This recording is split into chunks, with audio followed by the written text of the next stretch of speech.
sa grace ni God. Pero by the grace of God, hindi po ito magiging huli ng ating pagkakaroon ng ugnayan, kundi ito ang magiging simula.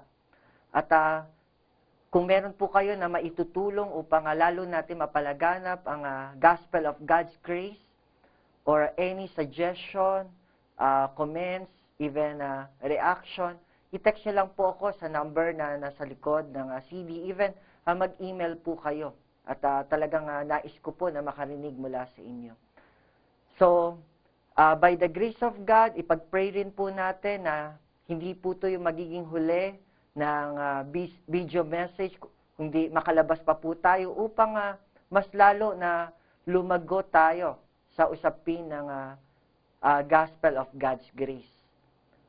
Sa covenant of grace sa pamamagitan ng kanyang anak na si Jesus na namatay on the cross, na ma-exalt si Jesus Christ at hindi yung ating mga lakas sa paggawa ng mula sa atin sa pagsunod sa kautusan. Okay? Meron ako mga nakausap kung bakit daw ayaw nila na i-share yung gospel of God's grace.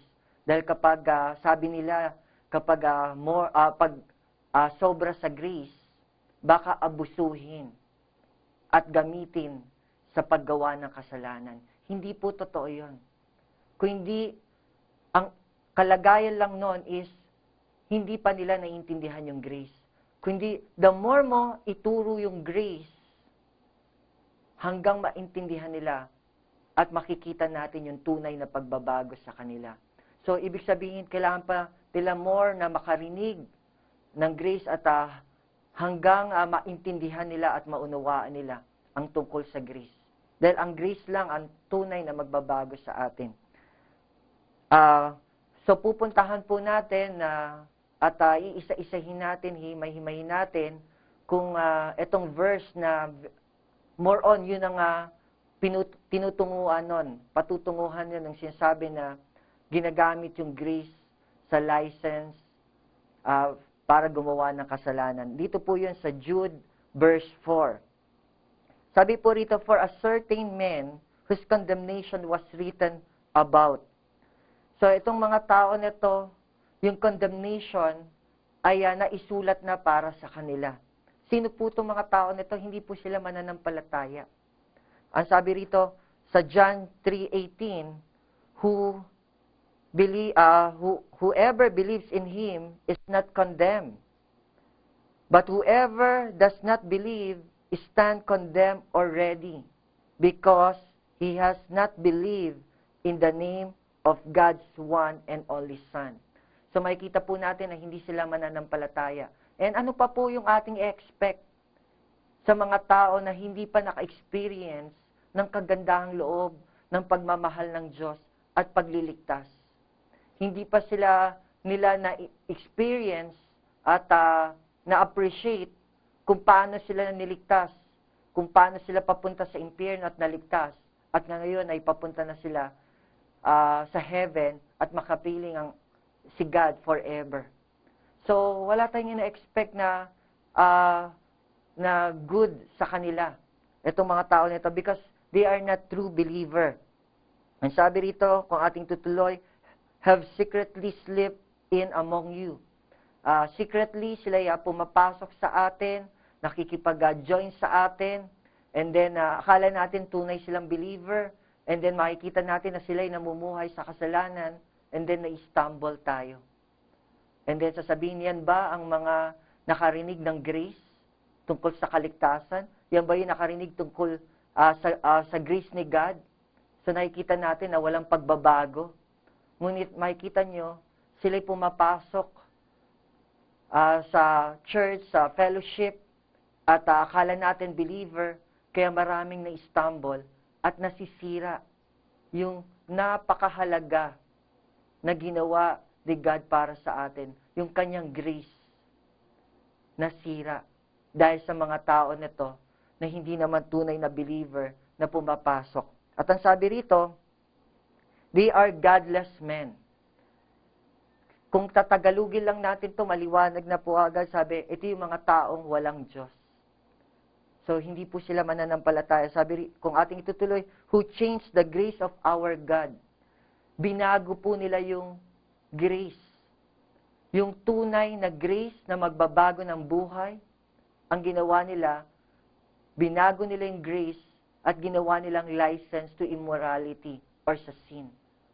Ngunit hindi po totoong grace yun. Dahil binago na po yung grace. Kung paano yung kalaban ngayon, binabago yung mga meaning, kung paano yung pag-ibig. Ang sabi, love does not rejoice in evil, but rejoice in truth. Ngunit ngayon, ano na yung pag-ibig na tingin natin ngayon? Ng mundo, pakikipagtalik. Hindi po masama ang pakikipagtalik dahil ito po yung regalo ng Diyos sa mag-asawa. Ngunit dito sa mundo natin ngayon, na i-connect doon, na kung mahal mo ko, patunayan mo. At na i-connect sa pagtatalik. Sinisira po. Ngunit hindi po totoong grace yun. So, wag po tayo na maging impatient sa pagbabago dahil may process po yun. Maybe maaring hindi agad natin makita yung resulta, pero katulad po ng sinabi ko, darating yon at makikita natin yung ganap na pagbabago. Okay? Sabi rito, they change the grace of our God into license for immorality. Hindi ang grace ang reason bakit sila nagsisin. Okay? Dahil ang isang tao na gagawa ng kasalanan, hindi niya na kailangan ng license. Alam po natin, ang kasalanan ay paglabag. Lalabag ka na nga bakit kukuha ka pa ng license o permit para lumabag? Di lumabag na lang, dahil paglabag naman talaga yon ang gagawin mo. So you don't need license para gumawa ng kasalanan. Ang tao ay namumuhay sa kasalanan without license to sin. So, mali po na sabihin ang grace ay license into immorality or sa sin. Hindi nyo ba alam na kung ano ang kaparehas na nagsasabi na yung grace daw ay license to sin? Parehas yon sa pagdi-deny kay Jesus as sovereign Lord and Savior. Ibig sabihin, kung merong tao na sinasabi niya na siya nasa grace ni God and then namumuhay sa kasalanan, ibig sabihin, dinideny niya si Jesus Christ sa buhay niya, na sovereign sa buhay niya, at Lord and Savior ng kanyang buhay. At yung mga tao na dinideny naman si Jesus na sovereign and Lord, sila yung namumuhay sa kasalanan at sila lang yung kaya na gawing license, yung grace na hindi totoong grace, na gamitin nila sa kasalanan. Dahil maliwanag po sa Scripture yung sinasabi dito sa Titus chapter 2, verse 11 to 12. Sabi rito, for the grace of God that brings salvation has appeared to all men. Verse 12, it teaches us to say no to ungodliness and worldly passion. Napakalalim po nun. Ang sabi rito, worldly passion. Passion, ito po yung desire sa kalooban. At ang nagtuturo dito sa atin ay yung grace. Yung grace ay tinuturuan niya tayo to say no to ungodliness and worldly passion. At hindi lang no, meron siyang tinuturo na yes, itong grace na to. At ang tinuturuan niya naman tayo, yes, na makapamuhay tayo, sabi rito, and to live self-controlled, upright, and godly lives in this present age.